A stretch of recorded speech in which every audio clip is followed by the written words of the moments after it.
나는 저녁 영업을 하려고 막 문을 연 바가 좋아.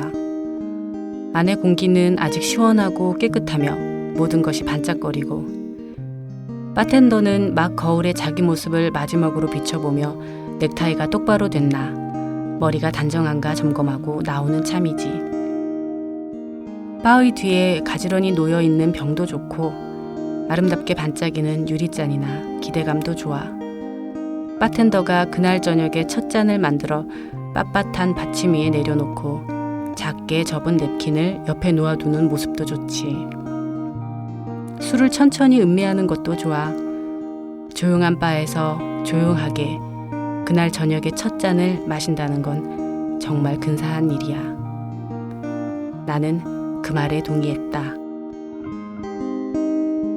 레이먼드 챈들러의 소설 기나긴 이별에서 한 대목을 읽어드렸습니다.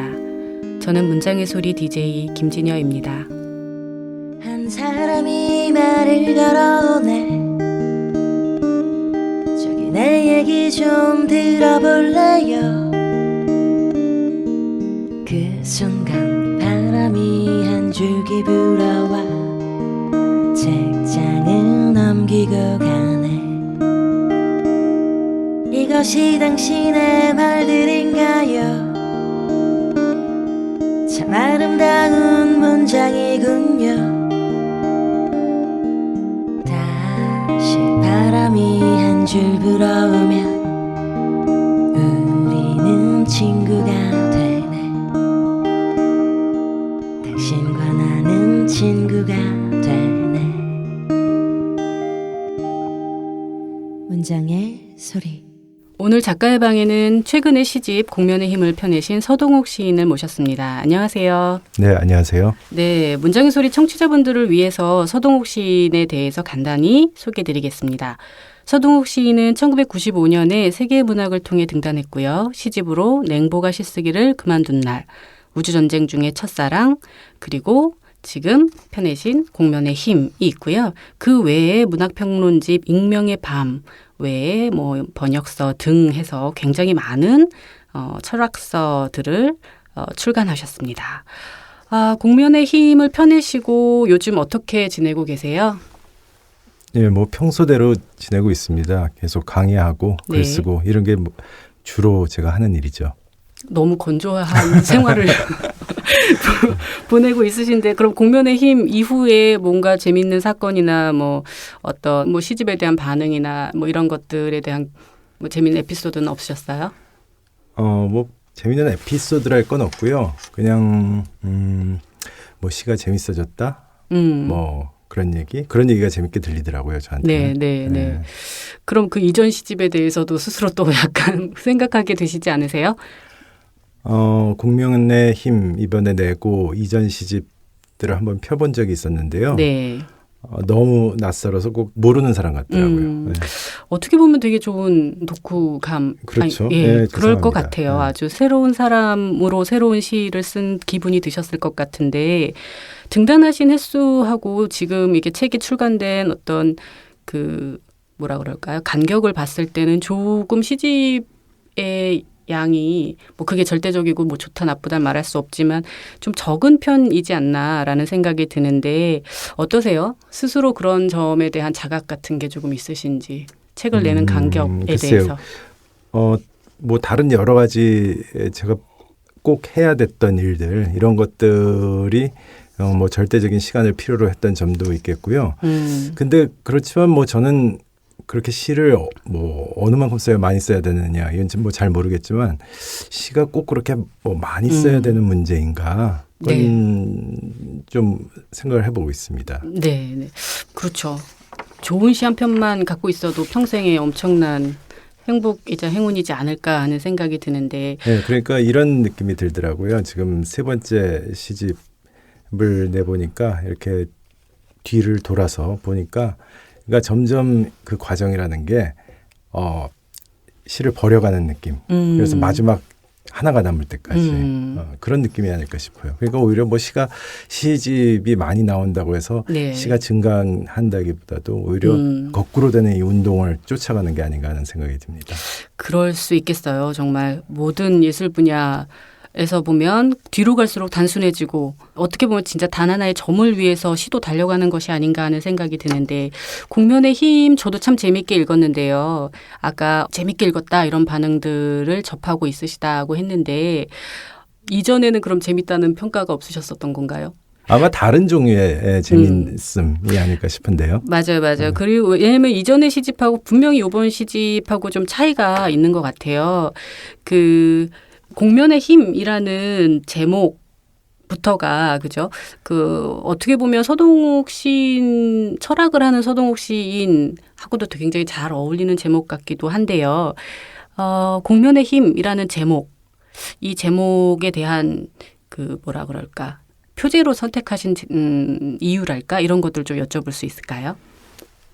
예, 그 전에 아까 잠깐 재미 문제 말씀을 하셨으니까 그거부터 뭐 조금 생각나는 거를 말씀을 드리면은 이랬던 것 같아요. 뭐 어떤 시집이나 다 재미와 그 다음에 슬픔 그런 것들이 섞여 있겠죠. 근데 지금 이번에 만약 좀 다른 색깔이 있다 그러면은 제가 이번 시집에서는 좀 삶을 손에서 이렇게 놔주고 삶이 어떻게 움직이는지 너무 그걸 꼭 쥐려고 하지 않고 그런 데서 생기는 좀 느슨해지는 데서 오는 재미? 뭐 이런 게 조금 과거와 다른 게 아니었을까 싶은 느낌도 들고요. 그다음에 공면의 힘이라는 제목을 뭐 진 이유랄까? 그런 걸 뭐 얘기하기가 쉽겠습니까? 근데 그 시에 대해서 얘기를 해보는 게 좋을 것 같아요. 공면의 힘이라는 표제작. 네. 그거는 뭐 보시면 아시겠지만 스피노자가 네. 주인공인데요. 네. 근데 제 시집들을 보면은 뭐 이렇게 생각이 진행되기 위해서는 꼭 필요한 것 같아요. 저한테는. 그렇게 생각을 이끌어 나가는 인물들이 좀 있었습니다. 뭐 랭보도 있었고 네. 이상도 네. 그렇고 뭐 이하 중국 시인 네. 이하도 그렇고 근데 이번 시집에서는 스피노자가 그런 역할을 해주는 사유를 이끌어 나가는 인물이 아니었나 싶어요. 근데 그 시를 쓸 때 진짜 네덜란드에서 기차를 타고 네. 달리고 있었는데 기차가 공면을 미끄러졌죠.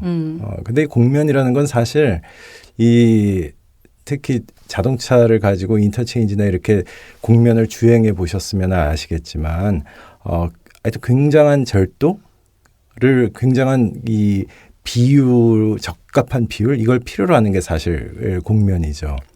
근데 그런 느낌을 가지면서 이 한편으로는 기하학 속에서 생각을 하고 생각을 진행했던 스피노자라면 이 공면, 이 기차의 공면을 어떻게 설계했을까?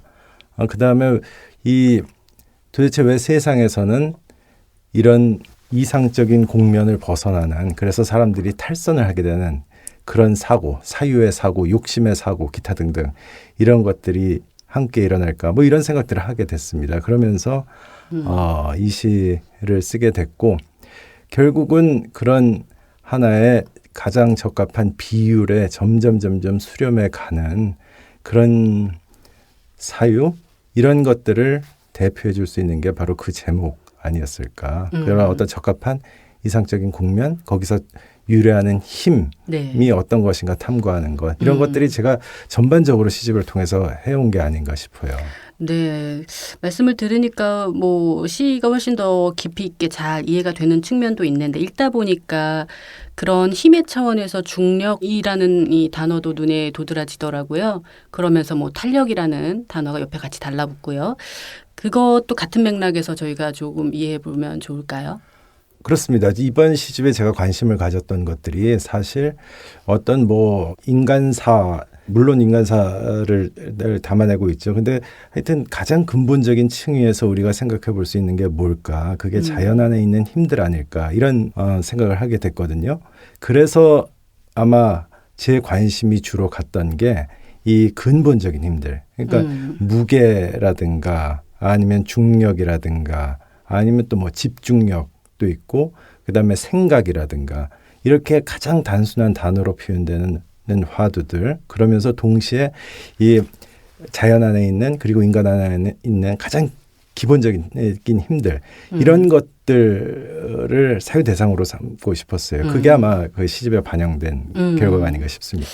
지금 문장의 소리를 청취하고 있으신 분들은 이 서동욱 시인의 이야기를 들으면서 이 시집이 조금 어렵지 않을까 이런 생각을 하실지 모르겠는데 전혀 그렇지 않고요. 여러분들이 직접 읽어보시면 너무 재밌다. 생각보다 너무나도 흥미롭다. 이런 경험들을 하실 거예요. 이거는 실제로 조금 전에 이 구성 작가도 그 얘기를 하시더라고요. 좀 어려울 줄 알았는데 정말 생각보다 너무 재밌었다며 저한테 그런 이야기를 하시더라고요. 그러니까 이 서동욱 시인의 지금 이 멘트들을 작품을 읽어보시는데 근본 기저에 깔리는 중요한 사유들임을 한번 상기시키시면서 책을 읽어보시길 중간에 한번 말씀드릴게요. 근데 말씀 듣다 보니까 참 큰일 났네요. 이게 생각처럼 재밌는 책이어야 되는데 생각보다 재밌는 책이 이게 아무래도 철학하는 서동욱 선생님의 이미지가 조금 더 강해서 그렇지 않을까 하는 생각도 들어요. 이게 모든 사람들이 철학한다, 문학을 한다 그러면 어려워부터 먼저 나오잖아요. 저만 그런가요? 그런 이미지들이 아마도 있는 것 같아요. 아마 더 어린 친구들은 그러지 않을까 싶기도 하고요. 그런데 철학도 하시고 문학도 하시는 선생님께서는 그 철학하기와 문학하기가 좀 다른 지점일 것 같아요. 어떤 차이가 있다고 생각을 하시는지 여쭤볼 수 있을까 싶네요.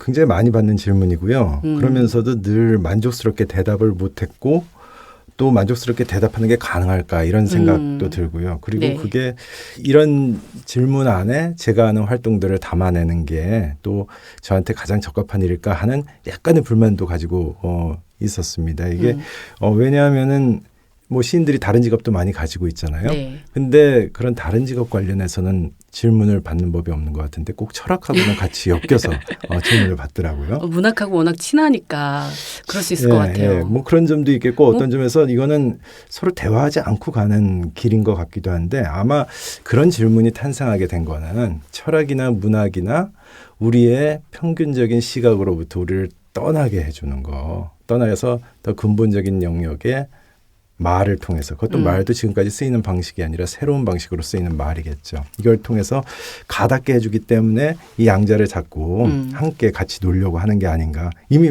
대답이 어려워졌나요? 벌써? 아니 그렇지 않고요. 근데 저 선생님 말씀을 듣고 나니까 왜 문학을 하는 다른 사람들에게는 이런 걸 질문 안 하는데 나에겐 하느냐라고 질문을 다시 주셨는데 생각해 보니까 문학하는 사람들은 사실 철학에 늘 관심과 애정을 쏟고 있지만 실제로 철학을 또 전공한 것은 아니기 때문에 늘 어떤 부분에서든 퀘스천 마크를 갖고 있는 것 같아요. 저를 빗대어서 얘기를 한다면.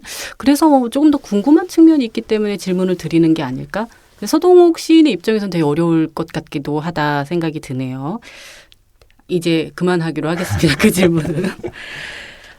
공면의 힘이 제가 재미있었던 지점은 그 이전 시집들과 비교해 봤을 때 일상에서 뭔가 좀 더 손아귀에 쥔 것들을 놓으셨다고 하는데 훨씬 더 저는 일상에 이 들러붙어 있는 언어들, 어떤 장면들, 이미지들 이런 것들이 이 시 속에 잘 여러 이미지들로 교직되어 있기 때문이 아닌가 하는 생각을 했었는데 특이하게도 시집 맨 뒤에는 이 해설이 아닌 서동욱 시인의 글이라고 해야 되는 건가요? 철학자 서동욱의 글이라고 해야 되는 건지 모르겠지만 어쨌든 시라는 제목에 강렬함이 보여있는 어떤 시론일까요? 뭐 시론이라고 말하기도 글입니다. 그렇고. 그냥.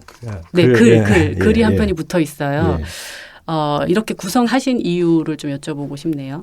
그러니까 돌아보니까 제가 시 쓰기뿐 아니라 시에 대해서 생각을 하고 그 생각한 바를 글로 표현하는 거 이것도 굉장히 많이 해왔더라고요. 많이 그게 뭐 비평의 형태도 될 수가 있었고 그 다음에 뭐 철학적인 성찰의 형태가 된 적도 있었고 여러 가지 형태인데 그런 작업들이 표현된 거겠죠. 근데 이런 생각을 해봤습니다. 처음에 이번에 시집을 엮으면서 그런 글을 한번 써봐야겠다 이렇게 생각했던 거는 나름 이런 계획이죠. 그러니까 똑같이 복제된 두 사람이 있어요. 두 사람이 있는데 이 전혀 다른 환경에서 이 도둑질하는 법을 배웠어요. 전혀 다른 수법으로. 자, 그랬는데 어느 날 우연히도 한 집을 동시에 간 거죠. 도둑질하러 두 사람이. 그리고서 이 복제된 인간이 한 방에서 마주쳤습니다. 얼마나 놀랐겠습니까? 자기가 복제됐다는 거 몰랐는데. 근데 전혀 다른 방식으로 도둑질에 전념해온 두 사람. 이 두 사람이 서로를 보면서 깜짝 놀라면서 자기가 몰랐던 자기의 다른 모습을 발견을 했던 거죠. 저는 어떤 점에서 그런 연출 비슷한 거를 해보고 싶었어요. 한편으로 시에 대해서 제가 접근하는 어떤 점에서 두 가지의 길이죠. 그런 논리적으로 그다음에 이성의 법칙에 맞춰서 생각하는 것. 그다음에 진짜 시어를 한번 실천해 보는 것. 이 양자는 그러니까 전혀 대화하지 않고 전혀 누구인지 알 필요도 없고 서로 알 필요도 없고 서로 어떤 점에서는 거의 배우는 것도 없을 거예요. 배우는 게 없다라는 거는 생각으로부터 시가 창작을 배울 수가 없고 그다음에 창작으로부터 생각이 이 창작의 기법을 정리하는 법도 배울 수 없고 어떤 점에서 그렇게 배울 게 말이 잘 안 통하는 세계라고 생각을 합니다. 근데 사실은 해왔던 게 서로 다른 방식으로 해왔던 게 동일했던 거죠. 이 두 가지를 한 자리에 한번 놓아보고 싶었죠. 이 질문을 드리길 참 잘했다라는 생각이 드네요. 근데 보통 이제 시집을 읽는 분들은 대부분 이제 뒤에 있는 해설도 굉장히 신경을 써서 많이 보게 되는데 이런 의도가 있으셨음을 감안하시고 이제 책을 접하시면 아, 이게 뭐 단순히 이 자기 시에 대한 시론이나 혹은 글은 아니다. 어떤 의도가 있었다라는 걸 좀 생각해 보실 수 있을 것 같아요. 그러면 이 시에 대한 생각을 피력하신 글은 이 시집을 준비하시면서 새롭게 쓰신 그런 글인가요? 그렇죠. 첫 두 시집은 이제 비평가의 눈을 통해서 한번 네. 시에 접근해 볼 수 있도록 그런 해설이 뭐 다른 시집들처럼 그렇게 붙어 있습니다. 이번 시집을 엮으면서는 시를 쓰는 동안 내가 뭘 생각해 왔는가 이런 걸 한번 같이 보여줘도 좋겠다 이런 생각이 들어서 쓰게 됐습니다. 네. 보통 시는 언제 적으세요?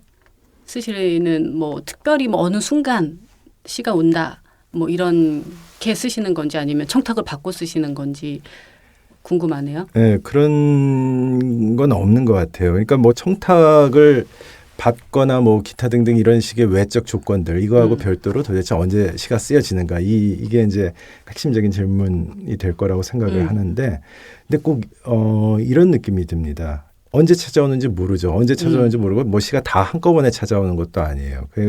그냥 풀시처럼 풀시처럼 하나 단어 하나 뭐 문장 하나 그리고 이게 밭에 떨어진 대로 그냥 놔두죠. 마당에 떨어진 대로 그냥 놔두듯이 버려둡니다. 그런데 어떤 거는 싹이 금방 나고 어떤 거는 죽기도 하고 어떤 거는 진짜 놀라운 속도로 빨리 번져나가기도 하고 이런 방식으로 시가 생각을 점유하고 몸을 점유하고 그러면서 어느새 생겨나는 거죠. 이게 만들어지는 과정 같아요. 이걸 어떤 일정이나 계획 안에서 말씀드리기는 너무 어려운 문제라고 생각합니다.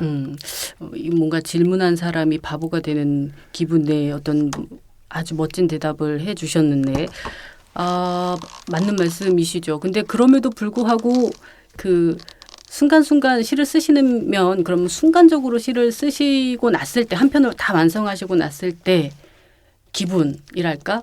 뭐 중간중간 이렇게 고치듯 뭐 수정하듯 쓰는 시 말고 한 편을 쫙 한번 썼을 때 뭐 어떤 기분을 느끼시는지 좀 여쭤볼 수 있을까요? 그런 경험을 자주 하실 것 같은데요. 청량음료 시음하고 어떤 기분이 물어보는 것 같아요.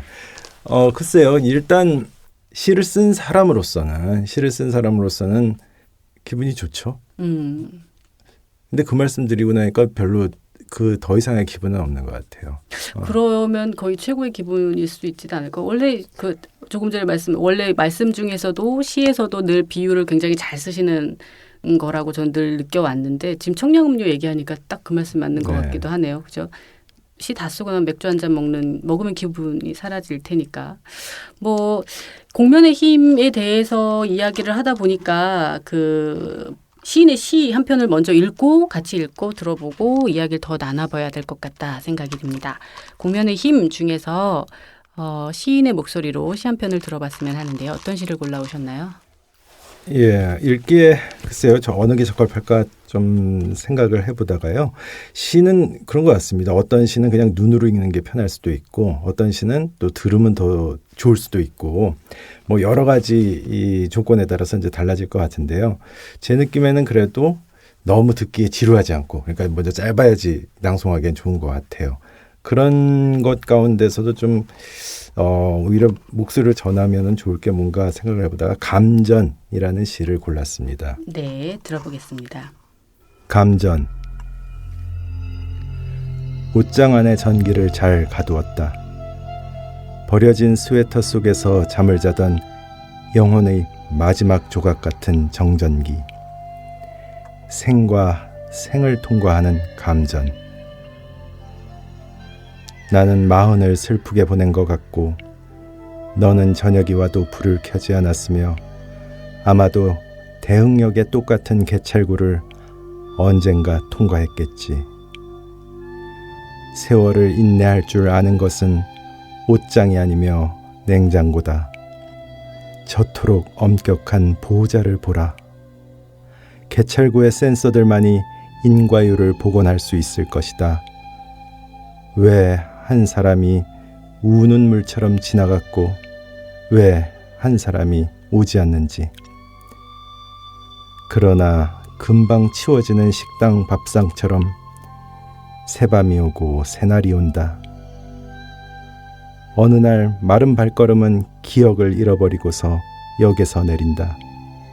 탁탁 정전기 하나가 별을 궤도 밖으로 던질 때마다 깜짝 놀라서 낯익은 난간을 꽉 쥐어본다. 네, 잘 들었습니다. 듣기에 좋은 시로 고심해서 골라오셨다고 했는데요. 이 감전을 쓰게 된 계기나 이런 걸 좀 여쭤볼까요? 없습니다. 그럼 질문을 근데 바꿔서. 예, 말씀하세요. 그러면 눈으로 보는 시를 한 편 더 권해주신다면 지금은 읽지는 않겠지만 예. 읽는 사람마다 또 사실 이 느껴지는 감정과 기분이 다 다르겠지만 시인의 시각에서 봤을 때 이 시는 천천히 한번 읽어봐 주십사 하는 시는 있는지요? 예, 제가 너무 정성없게 대답을 한 것 같아서 마음에 걸려서 다시 먼저 질문으로 돌아가서 짧게 답변을 드릴게요. 감전, 네. 예, 감전은 그랬던 것 같아요. 하여튼 이 개찰구도 그렇고 식당 밥상도 그렇고 수많은 사람들이 지나가면서 수많은 감정, 수많은 느낌, 즐거움, 슬픔 가지고 지나가는데 그 유일한 목격자죠. 전모를 목격하는 유일한 자가 식당 밥상이나 개찰구에 통과하는 그곳인 것 같습니다. 그런 관점에서 흘러가는 삶을 한번 그려보면 어떨까 하는 게 최초의 그런 느낌이었고요. 그다음에 두 번째 질문하신 내용 답변 드릴게요. 제 생각에는 여기서 글쎄 눈으로 따라가기에 더 편한 시, 공면의 힘이나 아니면 시간이 더 많았으면 공면의 힘이나 이별의 복기 이런 시들을 읽었을지도 모르겠어요. 근데 눈으로 따라가는 게 더 편할 수도 있다는 생각도 들고요. 그 다음에 생각, 무게, 새로운 시작 이런 것들 특히 보니까 괄호를 제가 많이 사용을 했더라고요. 이런 건 진짜 눈에게만 호소하는 거죠. 그런 시들이 좀 그냥 눈으로 따라가면 더 좋지 않을까 하는 생각이 듭니다. 네. 서동욱 시인의 공면의 힘을 읽어보시는 독자분들께서는 지금 말씀해 주신 시 중심으로 혹은 다른 어떤 개인적인 감회와 감상이 있겠지만 지금 짚어주신 시들을 좀 눈여겨보시면 이 전체 시집을 이해하시고 좋아하게 되는 어떤 베이스가 되지 않을까 싶습니다.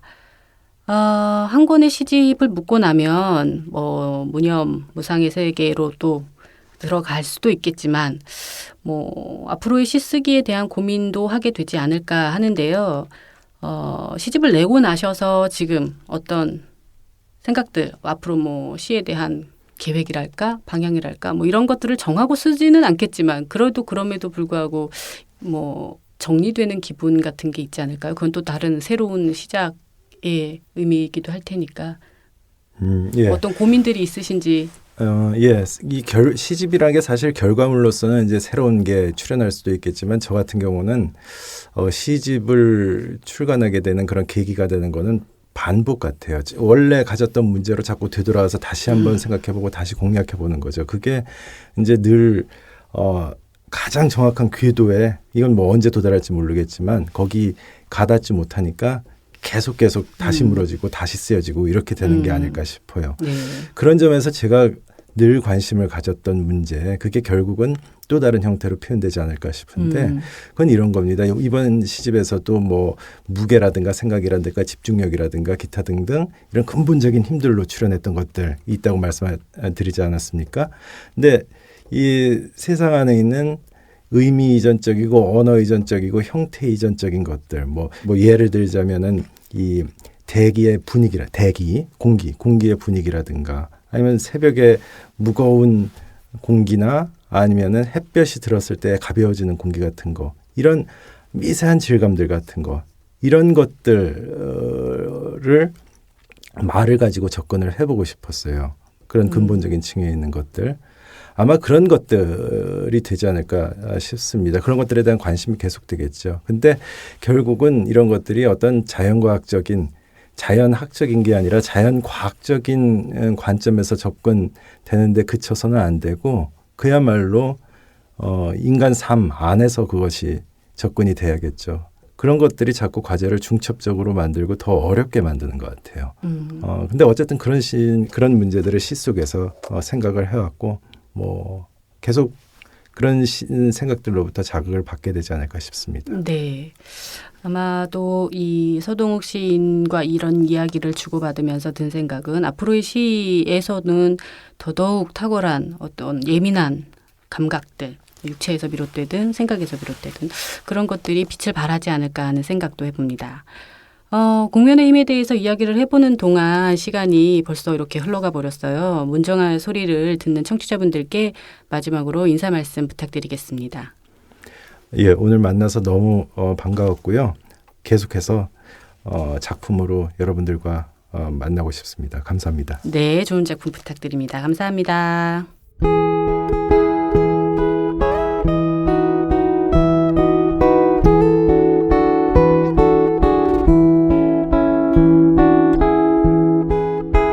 어제 문득 단어 하나를 만났습니다. 단어는 또 무수한 이야기와 멜로디를 싣고 오네요. 오늘은 그 멜로디를 좀 찾아드려야겠습니다. 어제의 단어, 오늘의 멜로디, 양양입니다.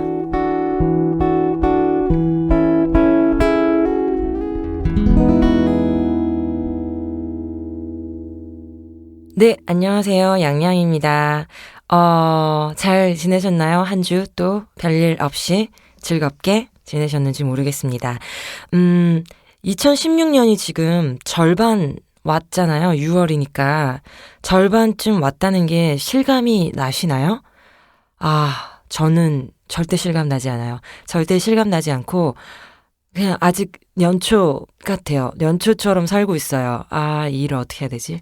연초처럼 살고 있어서 아니야. 지금 연초가 아니라 이젠 연 중반이란다. 얘야. 이러면서 스스로 좀 깨어나기 위해서 지난달에 공연을 하나 만들어서 했습니다. 지난달에 만들어서 한 공연 제목이 남은 노래였어요. 남은 노래. 제가 이제 작업실에서 새로운 작업들을 좀 해야 되겠다 하고 연초에 책상 앞에 앉아서 기타를 들고 가만히 이렇게 있는데 새 작업들을 하기 전에 예전에 발표했던 노래들을 한 번씩 꺼내보고 돌려보고 싶더라고요. 그래서 1집, 2집, 그리고 EP까지 발표를 했으니까 몇십 곡의 제 노래들이 남아있는데 이걸 하나씩 꺼내서 불러보는데 기분이 이상하더라고요. 이제 이 노래들은 갈 곳 없이 이렇게 사라져 버리는 건가? 나한테만 남은 건가? 이런 생각이 들었습니다. 그래서 남은 노래, 이 나에게 남은 노래, 물론 제 노래를 아껴주시고 들어주시고 사랑해주시는 분들도 많지만 모르시는 분들도 많기 때문에 들어보지 못하신 분들도 많고 어떤 노래들 중에서 자주 듣지 않으셨던 노래도 많기 때문에 이 노래들 어쩐지 애잔하다. 내가 이 노래들을 좀 다시 한번 꺼내서 목청껏 온 마음으로 불러봐야 되겠구나 해서 공연의 제목을 남은 노래라고 지었어요. 그러니까 약간 그런 느낌이죠. 뭐 찬밥 남은 신세, 뭐 홀로 남겨진 사람, 뭐 이럴 적에 느껴지는 그 조금은 쓸쓸하게 남은 느낌 있잖아요. 그래서 제목을 그렇게 짓고 나서 이제 문장의 소리 또 청취자 여러분들도 공연에 좀 초대를 하려고 이벤트를 했어요. 그래서 뭐 저에게 남은 노래 했을 때 느낌은 그런 거였는데 과연 여러분의 마음속에는 뭐 어떤 것이 남아 있을까? 그래서 뭐 당신의 마음속에는 어떤 것들이 남아 있나요? 남은 노래, 남은 사람, 남은 추억, 남은 뭐 문장, 그림 뭐 이런 것들 남아 있는 것들에 대해서 사연을 남겨주세요 해서 사연이 도착을 했습니다. 오늘은 그 이야기를 좀 해보려고 해요. 그래서 오늘의 어제의 단어는 남은입니다. 남다. 남은이 제가 생각했을 때 처음에 남은 노래 했을 때는 그 쓸쓸하게 남은 어떤 느낌이었지만 소중하게 남은 것들 있잖아요. 잊혀지지 않고 꼭 이렇게 마음에 남아야만 했던 것들. 그래서 자연스럽게 남은 것들. 그런 거 많더라고요. 이 중에 그 사연 보내신 글 중에 보자. 혜민 씨가 이렇게 보내주셨어요. 고등학교 시절 처음 들었던 에픽하이의 혼자라도 그 곡을 통해 늘 혼자 걷던 동네의 풍경이 다르게 보이기 시작했습니다. 이후 혼자 있는 시간도 나름 괜찮은걸? 이라는 생각을 하게 한 제겐 소중한 노래입니다. 고등학교 졸업 이후 많은 것들이 변했지만 에픽하이의 음악을 가끔씩 꺼내 듣는 제 모습만은 바뀌지 않았네요. 오늘 저녁 퇴근길에 오랜만에 다시 한번 들어야겠습니다. 라고 해주셨는데 저는 이 에픽하이의 혼자라도 라는 노래를 들어보지 못하고 살고 있었네요. 들어보지 못해서 이 글 보고서 찾아서 들어봤어요. 그래서 그 김에 오늘의 멜로디는 이 노래를 한번 같이 들어보죠. 물론 같이 처음부터 끝까지 못 듣는다는 사실을 이미 이제 알고 계시죠. 에픽하이의 혼자라도 라는 노래를 지금 찾아서 켜주세요. 저희는 잠깐 들어볼게요. 태양의 손길이 구름에 커튼치고 햇살이 휘날리는 붉은 머릿결에 비고 세상의 창가에 기대 날 바라봐요.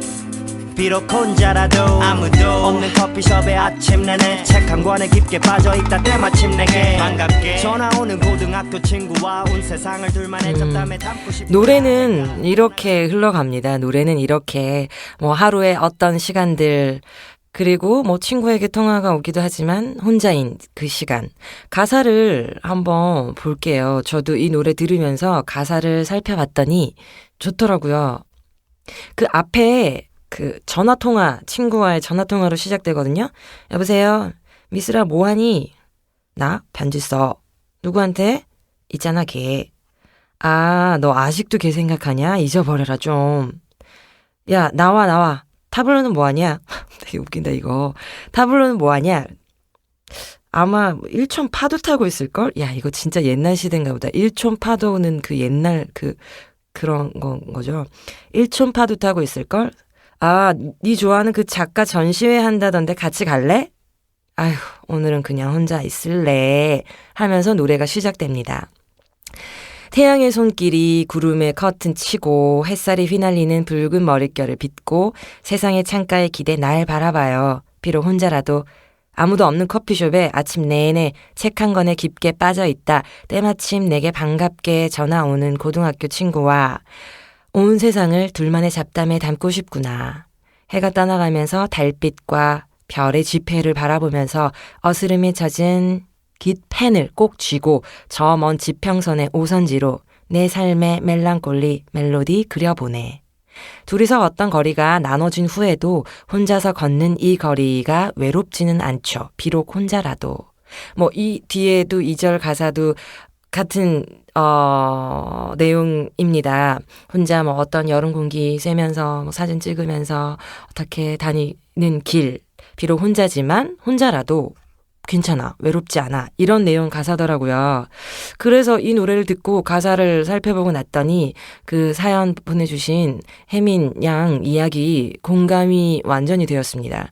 그리고 저도 이 노래를 처음 만나기는 했지만 언젠가 문득 혼자 길 걸을 때 그리고 조금은 외롭다고 생각이 될 때 이 노래 꺼내 들으면 그 기억, 이 노래를 함께 또 이렇게 소개하며 나눠 들었던 기억 그리고 그 가사들 마음에 떠올라서 피식 웃음 생기겠구나. 그래서 혜민 양처럼 혼자 있는 시간도 나름 괜찮은걸 이라고 나도 생각할 수 있겠구나라는 마음 들었습니다. 여러분들도 이 노래 한번 찾아보시고 혼자라고 생각될 때 한번 들어보시기를. 이 노래가 혜민 양에는 남았고 또 한 분의 사연 혜연 강혜연이라는 이름인데요. 제 어렸을 때 이름은 혜련이었습니다. 묵묵한 시골 농부로 평생을 살아오신 할아버지는 항시 절 부를 때 좀 센 발음으로 혜련이냐 하고 부르시곤 했습니다. 우리 사이에 정다운 말도 살가운 부빔도 없었지만 할아버지가 저를 투박하게 부르던 그 소리가 그분 떠나시고 제 귓가에 가만히 남아 이따금씩 바람결처럼 들립니다. 혜란이냐? 네, 그러네요. 할아버지 이제 뵐 수 없으면 남는 것은 그런 소리, 그런 표정, 불러주던 그 모습 이런 게 마음에 남아 있겠죠. 저도 할머니 생각하면 할머니 떠난 지 좀 오래되었는데요. 지금 생각하면 얼굴 가물가물하고 할머니 목소리, 할머니랑 나눈 이야기, 시간들 가물가물합니다. 가물가물한데 유독 그 할머니 냄새, 우리 할매 냄새는 아련하게 기억에 남아 있어요. 파스 냄새 같기도 했고 마늘 까던 파 요리할 때 그 몸에 밴 어떤 요리하던 음식 냄새 이런 것들 맡게 되면 할머니가 떠올라요. 그런 냄새들이 제게는 할머니의 기억으로 마음에 깊이 남았나 봅니다. 아마 다들 하나씩 그리운 사람의 지금은 다시 볼 수 없는 사람에 대한 무언가가 이렇게 남아 있을 것 같아요. 그쵸? 또 다른 분. 말은 못하지만 오래도록 제 사람이었던 녀석을 작년에 보냈어요. 몹시 아파 비명을 지르는 아이를 품에 안고 한 밤을 보내며 아침이 오면 안 아프게 해주겠다고 약속했었죠. 알아들은 것처럼 잠들던 그 아이의 얕은 숨소리와 희미한 채취와 감촉이 제 안에 남아 있습니다. 자장자장 우리 아가를 100번도 넘게 부른 것 같네요. 떠오르면 눈물이 나는 기억이지만 제 안에 생생히 남아있어 무엇보다 고마운 기억이기도 합니다. 떠나보는 소중한 것을 간직하는 게 남아있는 제 몫이겠죠. 한 번만 더 고이 안고 자장가를 불러줄 수 있다면 하셨습니다. 슬프네요. 아마 함께 살던 동물 혹은 무엇인지 정확하게는 알 수는 없지만 사랑하던 것, 아주 사랑하며 살던 것 떠나보내셨는데 그 마음속에 이제 아이의 채취, 감촉 같은 것 남으셨다고 하셨는데요. 이별의 순간은 우리 모두에게 있잖아요. 꼭 연애를 한 뒤에 이별 말고도 사랑하는 사람과의 이별, 하다못해 키우던 식물이 죽어버려서 이별. 우리 이 생활 도처에는 이별이 도사리고 있는데 그 이별을 겪고 나면 무언가 항상 남는 게 있죠. 그 이별하기 전에 나누었던 것들, 나누었던 마음 같은 것, 숨결, 손길 이런 것들 아마 마음에 다 남을 거라고 생각해요. 그런 것들이 사실 남지 않으면 어떻게 살까? 그런 것들이 남지 않고 계속 미래만 있으면, 현재와 미래만 있으면, 참, 그 지나간 시절이 너무 부질없어지는 건 아닌가 하는 생각을 해보게 됩니다. 제가 글을 하나 읽어드리려고 해요. 제 마음에 남은 것은 과연 무엇인가, 남은 어떤 그림이 남았으며, 어떤 문장이 남았으며, 어떤 사람, 어떤 추억이 남았을까 했을 때, 책 중에서 정말 1번으로 마음 깊숙하게 남았다고 생각되는 책이 있어요. 책과 사람 모두 그런데요. 이 빈센트 반 고흐 영혼의 편지는 아마 많은 분들 읽어보셨겠지만 제가 이 책은 읽고서 많이 울기도 했고 또 이 그 화가의 작품, 뭐 외국에 있는 혹은 한국 전시할 때 가서 본 작품들 앞에서도 많이 울기도 했습니다. 마음에 진짜 이 사람은 계속 새기고 싶었어요. 그래서 그냥 이 사람이 그 그림을 사랑하던 마음, 그리고 그 화폭 앞에 앉아서 애쓰던, 온 힘을 다하던 그 마음, 이런 거 잊지 않고 새겨서 저도 좀 그런 예술가가 되어야겠다 항상 다짐했었는데, 지금도 저희 집에 가면 그 떡하니 눈에 잘 보이는 책장에 빈센트 반 고흐 자화상을 누가 그려진 것 2점이 떡하니 붙어져 있고, 작업실에도 미술관에서 사온 그의 자화상 앞에 뭐 유명 음악가를 놓아둔 게 아니라 반 고흐를 놓아두었어요. 이 사람 보고 나도 이 마음 좀 잊지 말자 하는 마음에서요. 그래서 그 책 영혼의 편지는 또 책장 어디를 펼쳐서 읽어도 마음에 와닿습니다. 어제 그래서 제가 이 책을 꺼내서 아무데나 딱 펼쳤어요. 펼친 부분 읽어드릴게요. 한번 읽어볼게요. 조용한 싸움. 테오에게. 진지하게 그림을 그리기 시작하면서 좋은 결과가 바로 나타나고 있다. 이제 내 데생을 보고 이건 과거에 그린 그림이잖아 라고 말하는 사람은 없을 것이다. 내가 재미로 아팠던 것은 아닌가 보다. 새벽 4시면 잠에서 깨어나 창가에 앉는다. 그리고 목초지와 목수의 작업장, 일터로 나서는 사람들, 들판에서 커피를 끓이기 위해 불을 피우는 농부들을 스케치하지. 그런 내 모습을 상상할 수 있겠니? 하얀 비둘기떼가 연기가 피어오르는 굴뚝 사이에 붉은 타일 지붕 위로 날아오르고 있다.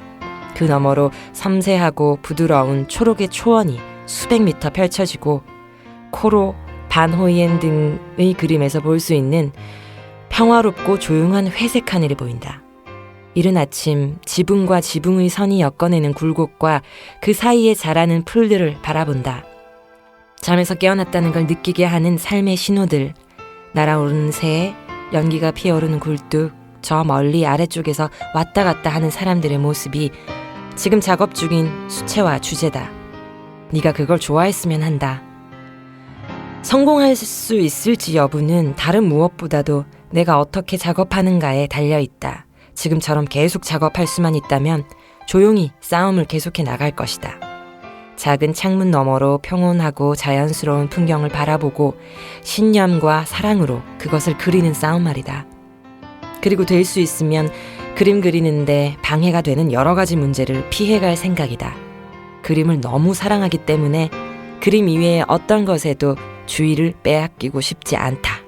1982년 7월 23일.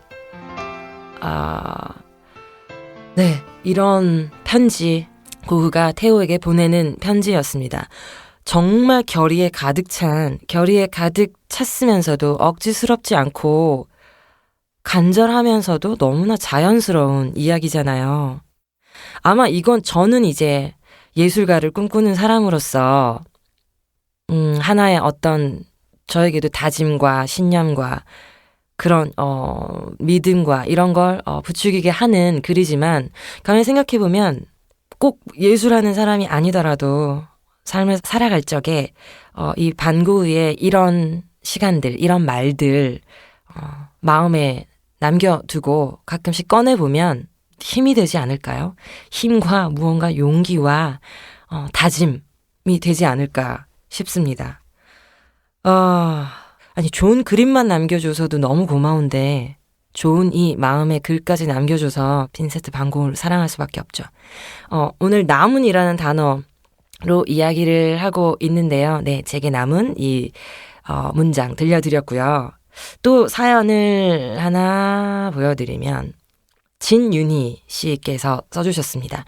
일기는 쓰기 싫고 그래도 하루하루 흔적은 남기고 싶어서 플래너를 쓰고 있어요. 플래너는 뭐지? 이거 계획표 같은 어떤 무슨 프로그램인가?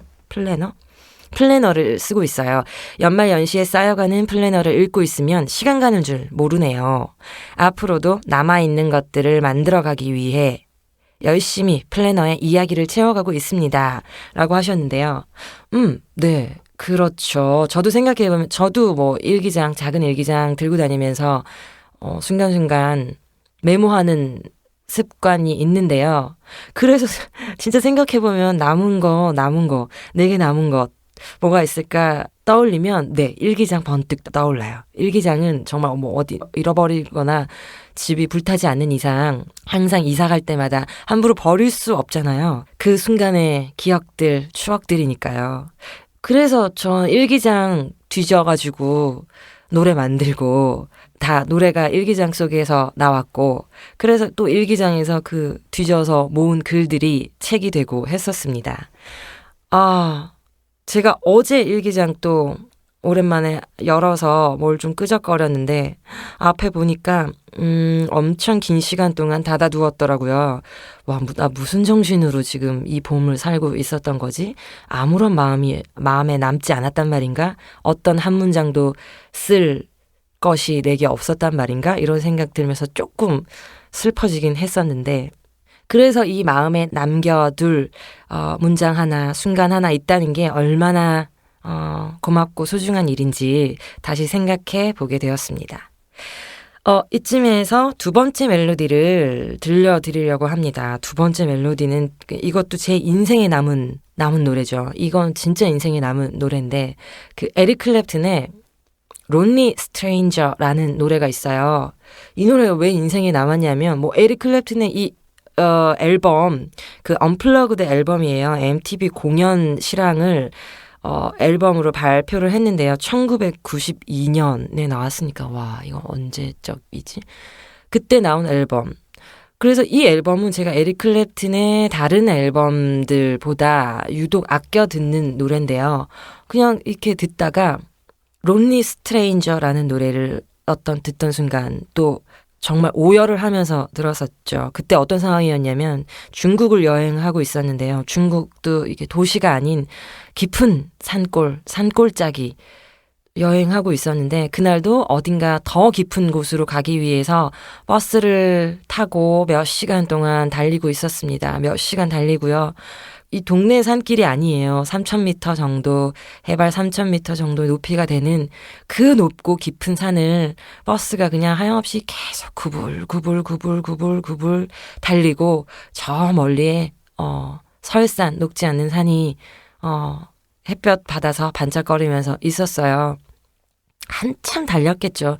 한참 달리고 나는 여기에 왜 있을까? 난 어디로 가는 걸까? 이 길 위에 왜 내가 혼자 이러고 있을까? 뭐 이런 이제 여행자로서 되게 깊은 생각하는 시간이 이제 그때 마침 딱 온 거예요.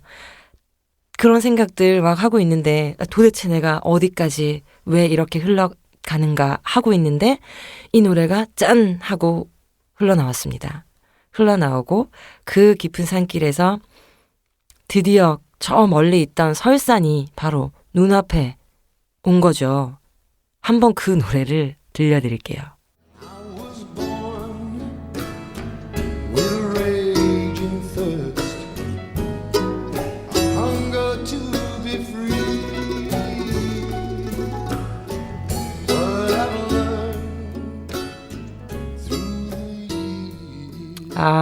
이 아름다운 노래를 함께 들을 수 없다니 정말 또 한 번 억울하다.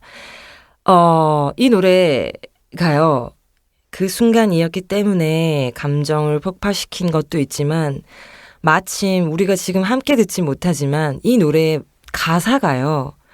Lonely Stranger잖아요. 이 노래 가사는 뭐 이렇습니다. 난 눈에 띄지 않는 그런 사람일 거예요. 아무도 내가 누군지 모릅니다. 난 죽음 끝의 거리들을 내 손과 무릎으로 기어왔어요. 난 타오르는 목마름과 함께 태어났죠.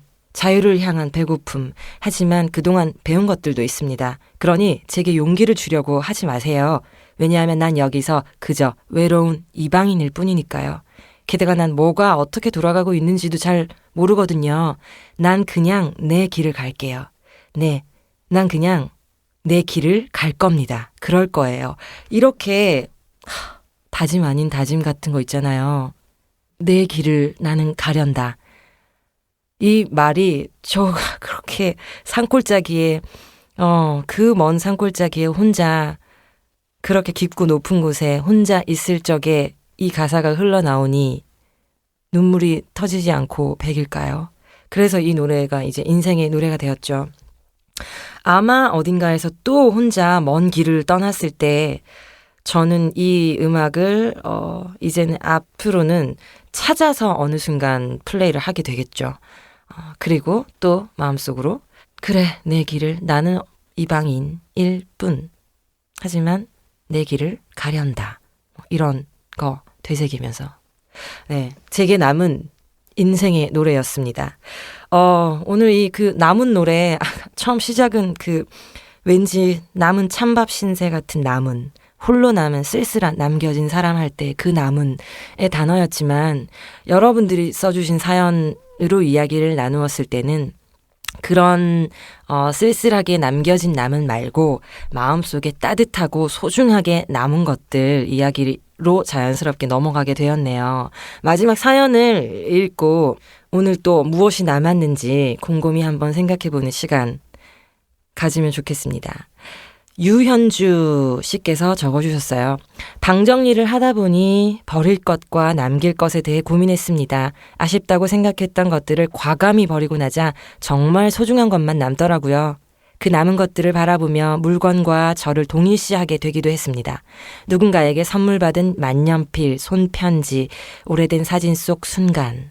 어쩌면 삶은 기억하고 싶은 것들을 만들어 나가는 과정이 아닐까 생각해 봅니다. 라고 하셨어요. 초여름의 토요일 저녁에도 그런 기분을 기억에 남기고 싶습니다 하고 지금 공연 신청해 주셨는데 공연에 어떻게 당첨이 되셔서 그때 오셨는지 모르겠다. 오셨으면 우리가 또 함께 무언가 마음에 따뜻한 순간이 남았을 텐데 저만 남았을 수도 있겠군요. 현주님. 네. 소중한 거, 사실 쑥쑥 모든 것들이 시간도 그렇고 그 시간에 매달려 있는 많은 것들이 그저 그냥 쑥쑥 남지 않고 흘러가 버리기도 합니다. 흘러가지만 오늘 이렇게 이야기 나눈 것, 여러분들의 마음속에 남은 것, 남은 노래, 남은 사람, 남은 추억, 기억 이런 것들 있잖아요. 그런 것들 너무 고마운 남은 것들이니까 또 어떤 좋은 것들이 마음에 많이 남기를 그리고 남기면서 살면 좋겠습니다. 오늘 저에게는 무엇이 남았을까?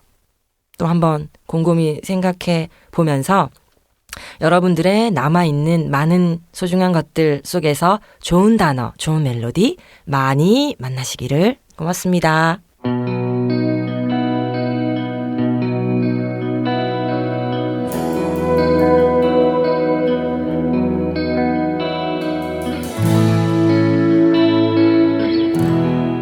얼마 전 한강 작가님의 맨부커상 수상 소식이 들려왔습니다. 한강 작가님은 문장의 소리의 전 DJ이기도 하셨어요. 왠지 저도 괜히 우쭐해지면서 한강 작가님의 수상 소식을 전해 듣는데 감회가 남달랐습니다. 이 수상 소식을 계기로 한국 문학에 대한 관심이 커져가고 있는데요. 그 관심 이어서 문장의 소리에도 보내주시기 바라면서 지금까지 문장의 소리 DJ 김진여였습니다. 감사합니다.